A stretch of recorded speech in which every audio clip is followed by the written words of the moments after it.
یہ مجلس عقد اور نکاح کی مجلس ہے، ایک سنت والی مجلس ہے، اور اس مجلس کے حوالے سے اللہ کے نبی صلی اللہ علیہ وسلم نے جن آیات کریمہ کا انتخاب فرمایا ہے، اس آیت کے اندر اللہ رب العالمین نے اپنے بندوں کو اس بات کا حکم دیا ہے کہ وہ رشتہ داری اور قرابت داری کے معاملے میں اللہ رب العالمین سے ڈریں۔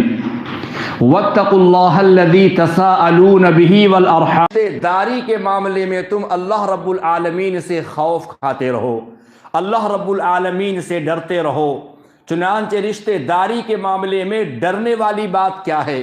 اہل علم نے لکھا ہے کہ قرابت داروں کے ساتھ، رشتہ داروں کے ساتھ ایک مومن کا، ایک مسلمان کا اچھا سلوک، اچھا برتاؤ ہونا چاہیے۔ وہ ان کے ساتھ خندہ پیشانی کے ساتھ پیش آئیں، ان کے ساتھ حسن سلوک کا مظاہرہ کریں، ان کے خوشی اور غمی میں وہ لوگ شریک ہوں۔ یہ رشتہ داری اور قرابت داری کے ساتھ حسن سلوک کا معاملہ ہے۔ چنانچہ اللہ رب العالمین نے قرآن مجید کے اندر جہاں پر اپنے حق کو بیان فرمایا، جہاں پر والدین کے حقوق کا تذکرہ فرمایا، جہاں پر قرابت داروں کے حقوق کا تذکرہ فرمایا، رب کریم نے تینوں چیزوں کو ایک ساتھ بیان فرمایا۔ ارشاد ہوتا ہے وَإِذْ أَخَذْنَا مِيثَاقَ بَنِي إِسْرَائِيلَ لَا تَعْبُدُونَ إِلَّا اللَّهَ وَبِالْوَالِدَيْنِ إِحْسَانًا وَذِي الْقُرْبَىٰ۔ اللہ رب العالمین نے بنی اسرائیل سے چند چیزوں کا عہد و پیمان لیا تھا۔ ان میں سے ایک عہد یہ تھا کہ اے اولاد یعقوب، اے بنی اسرائیل، تم اللہ رب العالمین کے توحید کے قائل رہو گے، رب العالمین کے ساتھ تم کسی کو شریک نہیں کرو گے، نہ اس کے صفات میں، نہ اس کے رب ہونے میں، نہ اس کی الوہیت میں، نہ اس کے ربوبیت میں، الغرض اس کے اسماء و صفات میں کسی میں بھی تم اللہ رب العالمین کے ساتھ غیروں کو شریک نہیں کرو گے۔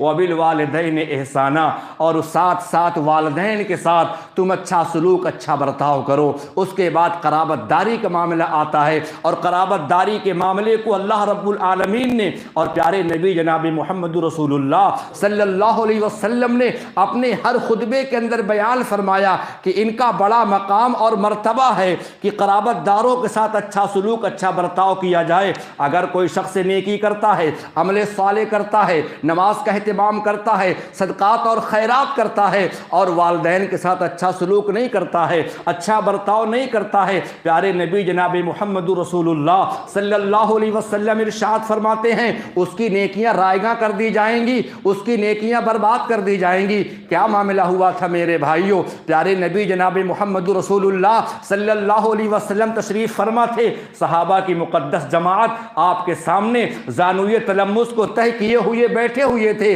ایک بدو، ایک دیہاتی آتا ہے اور آپ سے وہ سوال کرتا ہے، یا رسول اللہ ارأیت ان شہدت اللہ الہ الا اللہ وانک رسول اللہ وصلیت الصلوات الخمس وادیت زکاة مالی وصمت رمضان وقمته فممن انا یا رسول اللہ، میں 6 نیکیوں کو کرتا ہوں، کیا نیکی کرتے ہو؟ بدو کہتا ہے، یا رسول اللہ میں کلمے کا اعتراف اور اقرار کرتا ہوں، اشہد انک رسول اللہ، میرا عقیدہ یہ ہے کہ آپ اللہ رب العالمین کے آخری پیغمبر، آخری رسول ہیں، وصلیت الصلوات الخمس، میں نماز پنجگانہ پڑھتا ہوں، میں رمضان کے روزے رکھتا ہوں، میں اپنے مال کی زکوٰۃ کو نکالتا ہوں، ماہ رمضان میں تراویح کی نماز کو ادا کرتا ہوں۔ یا رسول اللہ سوال یہ ہے فممن انا، جب قیامت قائم ہوگی، حشر کا میدان ہوگا، میں کس کے ساتھ رہوں گا؟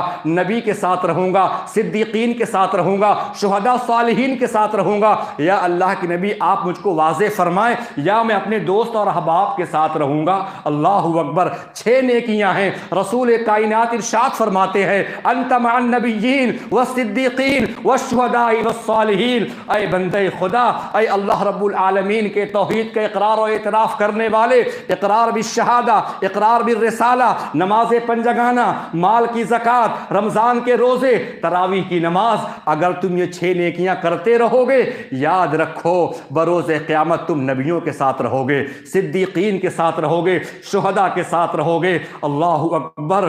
امام بخاری رحمۃ اللہ علیہ نے اپنی مشہور معروف کتاب ادب المفرد کے اندر ذکر کرتے ہیں، بندہ بڑا خوش ہوا، چنانچہ اللہ کے نبی کی مجلس سے اٹھا اور وہ جانے لگا۔ اس کا دل باغ باغ ہو چکا تھا کہ یہ نیکیاں کام آنے والی ہیں، نبی کی رفاقت ملے گی، شہداء کی رفاقت ہم کو نصیب ہوگی۔ ابھی چند قدم اور چند فاصلے کو وہ طے کیا تھا، جبریل امین کا نزول ہوتا ہے، پیارے مصطفیٰ کے پاس وحی آتی ہے۔ چنانچہ اللہ کے نبی صلی اللہ علیہ وسلم نے صحابہ کو حکم دیا، جاؤ اس کو بلا کر کے لاؤ، علیہ بہی علیہ بہی۔ صحابی دوڑے ہوئے گئے، کہا چلو تم کو پیارے مصطفیٰ نے یاد فرمایا ہے۔ چنانچہ بدو دوبارہ آیا، اللہ کے نبی نے سوال کیا، کیف قلتا، تم نے کیسے سوال کیا تھا، تمہارا سوال کیا تھا؟ کہا اللہ کے رسول میں نے 6 چیزوں کا سوال کیا تھا، اقرار بالشہادہ، اقرار بالرسالہ، نماز پنجگانہ، مال کی زکوٰۃ، رمضان کے روزے، تراویح کی نماز، ان 6 نیکیوں کو میں کرتا ہوں اور اس کا بدلہ کیا ہے؟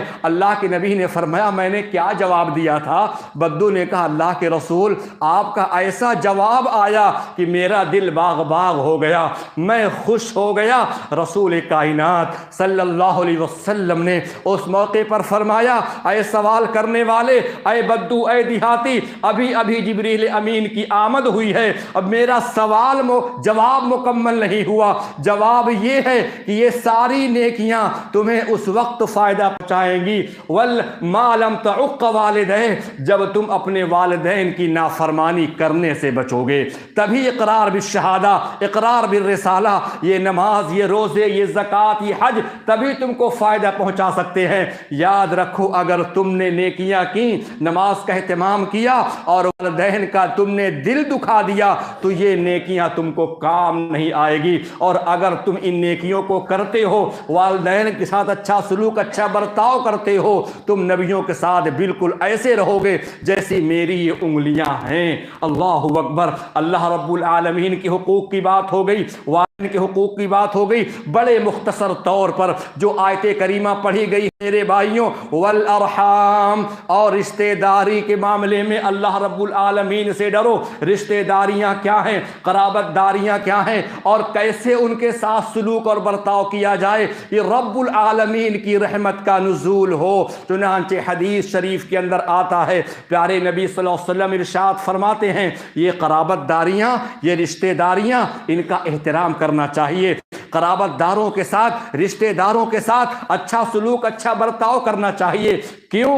رحم کا معنی رشتہ داری کے ہوتے ہیں، اور اللہ رب العالمین نے یہ قرابت داریاں، یہ رشتہ داریاں ان کو پیدا فرمایا۔ اس کے بعد اللہ نے ان سے فرمایا من وصلک وصلتہ ومن قطعک قطعتہ، اے قرابت داریاں سن لو، جو تم کو ملا کر کے رکھے گا، جو رشتے ناطے کو جوڑ کر کے چلے گا، میں اس کو اپنی رحمت سے ملا کر کے رکھوں گا۔ ومن قطعک قطعتہ، قرابت داری کا توڑنے والا، رشتہ داروں کے ساتھ ناروا سلوک کرنے والا، قرابت داروں کے ساتھ اچھا سلوک، اچھا برتاؤ نہ کرنے والا، پیارے مصطفیٰ فرماتے ہیں، اللہ رب العالمین فرما رہے ہیں، حدیث قدسی ہے، الفاظ تو پیارے مصطفیٰ کے ہیں اور اس کے مفہوم اور معانی من جانب اللہ ہیں۔ اللہ تعالیٰ کہتا ہے ایسے شخص کو میں اپنی رحمت سے جدا کر دیتا ہوں۔ اللہ اکبر۔ کتنی بڑی وعید ہے اور کتنی بڑی بشارت بھی ہے۔ اگر ہم قرابت داروں کے ساتھ اچھا سلوک، اچھا برتاؤ کرتے ہیں تو رب العالمین کی رحمت ہمارے اوپر سایہ فگن ہوتی ہے۔ ہم اور آپ نماز ماشاء اللہ آتے ہیں اور ہر نماز کے اندر پڑھتے ہیں الرحمن الرحیم۔ پیارے مصطفیٰ نے کیا فرمایا؟ اللہ تعالیٰ کہتا ہے انا اللہ و انا الرحمن، اے لوگو میرا نام اللہ بھی ہے اور میرا نام رحمان بھی ہے۔ شققت لہا اسما من اسمی، اور اپنے نام سے میں نے قرابت داری کے نام کو نکالا ہے۔ میں رحمان ہوں تو عربی میں رشتہ داری کو رحم کہا جاتا ہے۔ انا الرحمن، میرا نام رحمان ہے اور میں نے اپنے نام سے میں نے رحم کو نکالا ہے۔ اور اے میرے بندو یاد رکھو، جو رحم کو توڑے گا، جو رشتے ناطے کو منقطع کرے گا، قرابت داروں کے ساتھ جو ناروا سلوک کرے گا، ایسے شخص کو میں اپنی رحمت سے جدا جدا کر دوں گا۔ رب العالمین کی رحمت سایہ فگن نہیں ہو سکتی میرے بھائیوں۔ اور مزید یہ رحمت خداوندی سایہ فگن ہوتی ہے، ساتھ ساتھ اللہ کے نبی صلی اللہ علیہ وسلم نے اپنے امت کے لوگوں کو بشارت دی، اپنے امت کے لوگوں کو خوشخبری خوشخبری سنائی اور آپ نے فرمایا اے میرے صحابہ کی جماعت، اے میرے امت کے لوگوں، یاد رکھو من احب ان یبسط له فی رزقه وینسأ له فی اثره فلیصل رحمہ، تم میں سے جس شخص کو یہ بات پسند ہو اللہ تعالیٰ اس کے عمر کو بڑھا دے، اس کے عمر میں اللہ رب العالمین برکت ڈال دے اور اس کے روزی کو اللہ تعالیٰ بڑھا دے، فلیصل رحمہ، اس کو چاہیے کہ وہ رشتے اور ناطے کو جوڑ کر کے رکھے۔ رشتے ناطے کو جب جوڑا جاتا ہے، امت مسلمہ کے لیے دو انعام رکھے گئے ہیں۔ پہلا انعام، پہلا فائدہ یہ ہے میرے بھائیوں کہ اللہ تبارک و تعالیٰ اس کے رزق میں برکت ڈال دیتا ہے اور اس کی عمر میں برکت کو ڈال دیتا ہے۔ اسی لیے میرے بھائیوں اللہ کے نبی صلی اللہ علیہ وسلم نے فرمایا کہ تقدیر جو ہوتی ہے وہ دعا کو تبدیل کر دیتی ہے، اور صلہ رحمی جو ہوتی ہے، قرابت داری کو جوڑنا جو ہوتا ہے، اس کے ذریعے سے اللہ تعالیٰ بندے کی عمر میں برکت کو ڈال دیتا ہے۔ اور کہیں اللہ کے نبی صلی اللہ علیہ وسلم نے فرمایا کہ قرابت داری جوڑنے کی وجہ سے بندہ داخل بہشت ہو جاتا ہے۔ پیارے نبی صلی اللہ علیہ وسلم ہیں، آپ کے صحابہ ہیں، آپ کی معیت و رفاقت میں جا رہے ہیں، سفر پر آپ روانہ ہیں، چنانچہ ایک بدو آیا، صحیحین کی روایت ہے، بخاری شریف اور مسلم شریف کی روایت ہے، ایک بدو آیا اور اللہ کے نبی صلی اللہ علیہ وسلم کی اونٹنی کے مہار کو پکڑ لیا۔ صحابہ کرام ذرا بر اندام ہو گئے، یہ کیسا مسلمان، یہ کیسا آدمی، اس کی ہمت تو دیکھیے، اس کی جرأت تو دیکھیے، پیارے مصطفیٰ صلی اللہ علیہ وسلم کی اونٹنی کے مہار کو پکڑ لیا، مہ مہ کہہ رہا، چنانچہ وہ مہار کو پکڑ لیا۔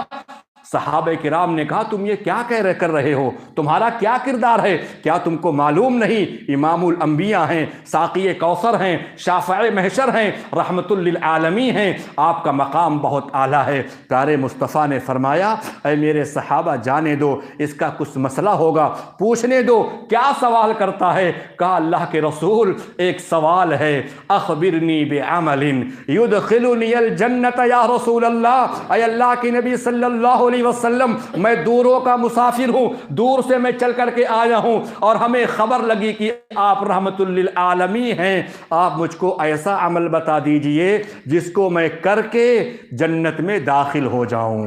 اللہ اکبر، یہ فکر، یہ تڑپ، یہ جذبہ ہمارے اور آپ کے اندر جو اللہ تعالیٰ پیدا فرما دے، یہ جذبہ ہونا چاہیے۔ کون ایسی نیکیاں کر لیں کہ اللہ تعالیٰ زندگی بھر کے سارے گناہوں کو معاف کر کے جنت الفردوس میں اعلیٰ مقام نصیب فرما دے، آمین یا رب العالمین۔ چنانچہ اللہ کے نبی صلی اللہ علیہ وسلم نے کہا کیا مسئلہ ہے؟ بندے نے سوال کیا، اللہ کے نبی نے فرمایا سنو، تعبد اللہ لا تشرکوا بہ شیئا وتقیم الصلاۃ وتؤتی الزکاۃ وتصوم رمضان وتصل الرحم، اللہ رب العالمین کے توحید کے قائل ہو جاؤ، یعنی کلمہ پڑھ لو، کلمہ کے بغیر کوئی نیکی قابل قبول نہیں ہوتی ہے، پہلے کلمہ پڑھ لو، نماز پڑھو، رمضان کے روزے رکھو، اور یاد رکھو وتصل الرحم، جو تمہارے رشتے ناتے ہیں، جو تمہارے قرابت دار ہیں، ان کے ساتھ تم اچھا سلوک، اچھا برتاؤ کرو۔ یہ وہ اعمال ہیں جس کی وجہ سے بندہ داخل بہشت ہو جائے گا۔ اللہ اکبر، آج کیا معاملہ ہے، ہمارا کوئی رشتہ دار، ہمارا کوئی قرابت دار اگر ہماری مخالفت کرتا ہے، اگر وہ میرے خلاف جاتا ہے، ہم لوگ اس کے لیے دشمنی پال لیتے ہیں، ہم لوگ اس کے لیے برا چاہنے لگتے ہیں۔ یہ ایک انسانی فطرت ہے، یہ فطرت انسانی میں یہ چیز داخل ہے۔ چنانچہ ایسا ہی اللہ کے نبی کے زمانے میں ہو گیا تھا۔ میں چند باتوں کو رکھ کر اپنی بات ختم کروں گا۔ چنانچہ مدینے کا مشہور واقعہ ہے، مدینے کا مشہور واقعہ ہے کہ اللہ کے نبی صلی اللہ علیہ وسلم کی بیوی حضرت عائشہ رضی اللہ تعالی عنہا پر لوگوں نے نازیبہ کلمات کہے، لوگوں نے الزام تراشی کر دی، اور اس الزام تراشی میں وہ لوگ بھی شریک ہو گئے، بڑے بڑے صحابی، ان میں حضرت مصطح رضی اللہ تعالی عنہ کا نام آتا ہے۔ چنانچہ حضرت عائشہ یہ کون ہیں؟ ابو بکر رضی اللہ تعالی عنہ کی یہ بیٹی ہیں۔ چنانچہ مصطح رضی اللہ عنہ یہ وہ صحابی تھے جو غریب تھے، مفلس تھے، اور ان کی کفالت ابو بکر رضی اللہ تعالی عنہ خود کر رہے تھے اپنے جیب خاص سے۔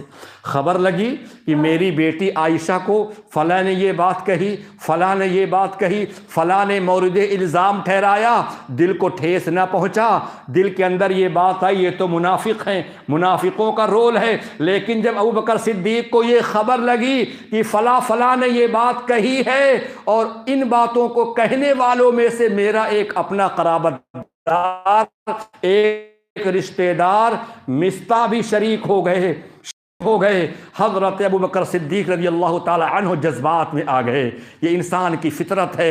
انہوں نے کہا کہ مصطح اب میں تمہاری کفالت نہیں کر سکتا، اب میں تمہارے خرچے کو نہیں اٹھا سکتا، کیونکہ تم نے مدینہ کے منافقین نے میری بیٹی عائشہ پہ الزام لگایا، مجھے دکھ نہیں ہوا۔ مصطح تم تو اپنے آدمی تھے، میرے قرابت دار تھے، میرے تم رشتہ دار تھے، تم نے میری بیٹی پہ نعوذ باللہ منافقین کے ورغلانے پر تم نے یہ بات کہہ دی، جاؤ آج سے میں تمہارے خرچے کو نہیں اٹھاتا۔ اللہ اکبر۔ اللہ رب العالمین کو یہ بات اچھی نہ لگی۔ سورۃ النور 18ویں پارے میں رب کریم نے آیت کریمہ کو نازل فرما دیا اور فرمایا، اعلان کیا، وَلَا يَأْتَلِ أُولُو الْفَضْلِ مِنْكُمْ وَالسَّعَةِ أَنْ يُؤْتُوا أُولِي الْقُرْبَى وَالْمَسَاكِينِ وَالْمُهَاجِرِينَ فِي سَبِيلِ اللَّهِ وَلْيَعْفُوا وَلْيَصْفَحُوا أَلَا تُحِبُّونَ أَنْ يَغْفِرَ اللَّهُ لَكُمْ۔ تم میں سے جو مال والے ہیں، جو وسعت والے ہیں، وہ قسم نہ کھائیں اس بات کی کہ اب ہم مسکینوں پر خرچ نہیں کریں گے، غربا کی مدد نہیں کریں گے۔ وَلْيَعْفُوا وَلْيَصْفَحُوا، ان کو چاہیے کہ معاف کر دیں، درگزر کر دیں۔ کیا تم اس بات کو پسند نہیں کرتے ہو؟ کیا تم کو یہ بات اچھی نہیں لگتی ہے؟ اَن یغفر اللہ لکم، کہ اللہ تعالیٰ تمہارے گناہوں کو معاف فرما دے۔ صدیق اکبر ابو بکر رضی اللہ تعالی عنہ کو جب یہ بات معلوم ہوئی کہ میرے بارے میں رب العالمین نے، عرش والے نے قرآن کریم میں آیت کو نازل کر دیا ہے اور اعلان کر دیا ہے، الا تحبون ان یغفر اللہ لکم، کیا تم نہیں چاہتے ہو اللہ تمہارے گناہوں کو معاف فرما دے؟ اللہ اکبر۔ چنانچہ فوراً پکار اٹھتے ہیں، بلا واللہ یا ربنا انا لنحب ان تغفر لنا، کیوں نہیں میرے اللہ، میں اس بات کو پسند کرتا ہوں تو میرے گناہوں کو، سیئات کو، میری تمام منکرات کو معاف فرما دے۔ یہ ایک مومن کا کردار ہونا چاہیے، یہ ایک مومن کا اسوہ اور نمونہ ہونا چاہیے میرے بھائیوں، کہ وہ قرابت داروں کے ساتھ اگر کچھ نازیبا کلمات کبھی ہو جائیں، ناروا سلوک ہو جائے، ان کو نظر انداز کر دے، ان کو معاف کر دے، اللہ کی رضا کے لیے، اللہ کو راضی اور خوش کرنے کے لیے۔ لیکن ہم اور آپ عجیب و غریب فضاؤں میں سانس لے رہے ہیں۔ اگر کوئی ہمارے گھر آتا ہے ہم اس کے گھر جاتے ہیں، اگر کوئی ہم کو سلام کرتا ہے ہم اس کو سلام کرتے ہیں۔ اللہ کے نبی نے فرمایا، لیس الواصل بالمکافئی، یہ ادلے بدلے والی رشتہ داری کا جوڑنا اللہ کے یہاں قابل قبول نہیں، ولکن الواصل، حقیقت میں رشتے کا جوڑنے والا وہ شخص ہے کہ رشتے ناطے ٹوٹ رہے ہوں، بندہ اپنے اخلاق اور کردار سے جوڑنے کی کوشش کر رہا ہو، حقیقی طور پہ صلہ رحمی کرنے والا وہ ہے۔ تو شیطان انسان کا ازلی دشمن ہے میرے بھائیوں، اسی وجہ سے لوگوں کے دلوں کے اندر وہ بغض اور عناد کو پیدا کرتا رہتا ہے۔ انما یرید الشیطان ان یوقع بینکم العداوۃ والبغضاء۔ اللہ تبارک و تعالی ہم تمام لوگوں کو شیطان کے نرغے اور اس کے برے وسوسے سے محفوظ رکھے، آمین۔ اسی لیے اللہ کے نبی صلی اللہ علیہ وسلم نے فرمایا، جب وسوسہ آنے لگے اعوذ باللہ پڑھ لیا کرو۔ اسی لیے اللہ کے نبی صلی اللہ علیہ وسلم نے فرمایا، جب نکاح کا موقع ہو، شادی کا موقع ہو، بیوی سے پہلی ملاقات کا موقع ہو، وہاں پر بھی تم دعائیں پڑھ لیا کرو۔ اس دعا کی برکت سے اللہ تبارک و تعالی تمہارے آنے والی نسلوں کو شیطان کے شر اور اس کی برائیوں سے محفوظ رکھے گا۔ اللہ تبارک و تعالی ہم تمام لوگوں کو میرے بھائیوں کہنے اور سننے سے کہیں زیادہ عمل نیک کی توفیق عطا فرمائے۔ ایسے موقع پر بہت زیادہ باتیں نہیں ہونی چاہیے تھیں، لیکن ممکن ہے کچھ باتیں زیادہ ہو گئی ہیں، آپ کا وقت میں نے لے لیا ہے، لیکن اللہ تعالی سے ہم دعا کرتے ہیں اللہ تعالی ہمارے اس وقت کو قبول فرما لے، اللہ ہمارے بیٹھنے کو قبول فرما لے، کیونکہ یہ جگہ جو ہے تمام دنیا کی جگہوں سے بہتر جگہ ہے، اللہ کا گھر ہے۔ پیارے مصطفیٰ کا اعلان ہے احب البلاد الی اللہ مساجدها، روئے زمین میں سب سے محبوب جگہ یہ اللہ کا گھر ہے، جہاں پر ہم اور آپ بیٹھ کر کے اللہ کے کلام کو سن رہے تھے، پیارے مصطفیٰ کے فرمان کو سن رہے تھے۔ اللہ تبارک و تعالی ہماری نیکی کو قبول فرمائے، اللہ تعالی ہمارے بیٹھنے کو قبول فرمائے، اللہ تعالی ہمارے اوپر سے مصائب اور مشکلات کو دور فرما دے، اللہ تعالی ہمارے ایمان کو مضبوط فرمائے، آمین۔ اللہ تعالی توحید پر قائم رکھے، جب خاتمہ ہو تو خاتمہ بالخیر، آمین یا رب العالمین۔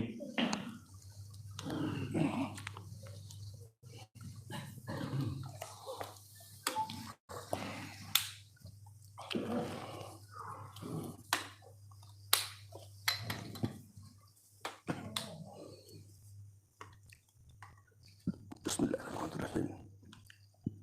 ولایت ہے جناب فیروز اکبر صاحب کی، بطور وکیل جناب عمران احمد ولد فیروز اکبر، و گواہ اول جناب حاجی راشد عمر ولد مرحوم ناظم علی، و گواہ دوم جناب محمد اکرام صدیقی ولد مرحوم محمد نوح، و دیگر شرکائے مجلس کی موجودگی میں باعوض مہر 50,000 روپے معنا نفقہ کے آپ کے نکاح میں عزیزہ امرین فیروز بنت فیروز اکبر کو دیا جاتا ہے۔